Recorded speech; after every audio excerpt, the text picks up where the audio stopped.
My name is Matt Hayes, my wife Lori.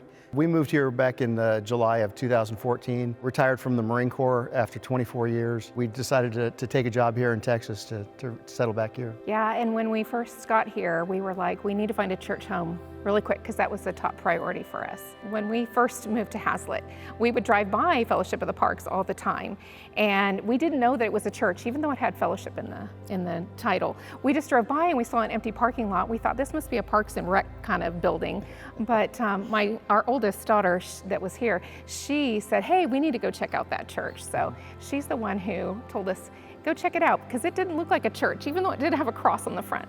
Yeah. It was almost an automatic connection. They wanted you to be there. We were in the right place. I wanted to jump right into the kids' classes. I was a preschool teacher in Virginia, where we moved from. I have a heart for little children, and so I wanted to get involved. And that led us to being asked to work with Kids Inc. together, and a little bit separate because they hired me to be the children's director with Angela Lippens. And so I've been working for about 6 years. We lived in Virginia for 10 years before we moved here when I was still in the Marine Corps. And most of the time when I was in, I was deploying a lot, so I couldn't really get too involved. Except the last couple of years that I was in, the church that we were going to, I got involved in the youth ministry. And I got invited to go to a conference, and there was a professor from Liberty University speaking. It was all men that were in the room, and he started talking about Ephesians 6:4.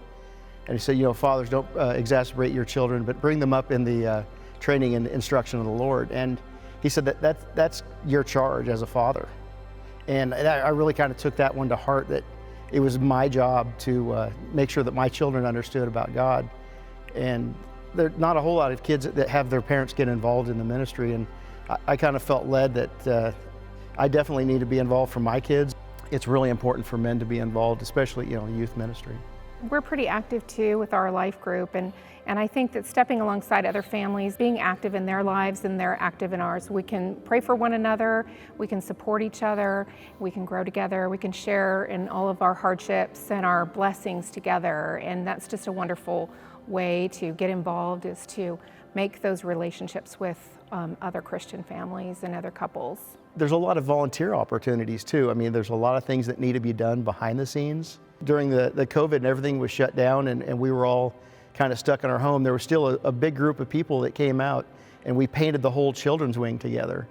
And so, you know, even in times where people are socially distanced and they're cut off from most of their social interactions, we still had opportunities to go out and get involved and do something that made a difference. Just talking with Chuck Machika over at the Hazlitt campus a few times, and I know people that talk about you know, that they feel like they're not being fed at church. The discussion with Chuck was, you know, your religion is not a sit-down meal; it's a buffet. And so if you're hungry, get up and get something to eat, and that means getting involved.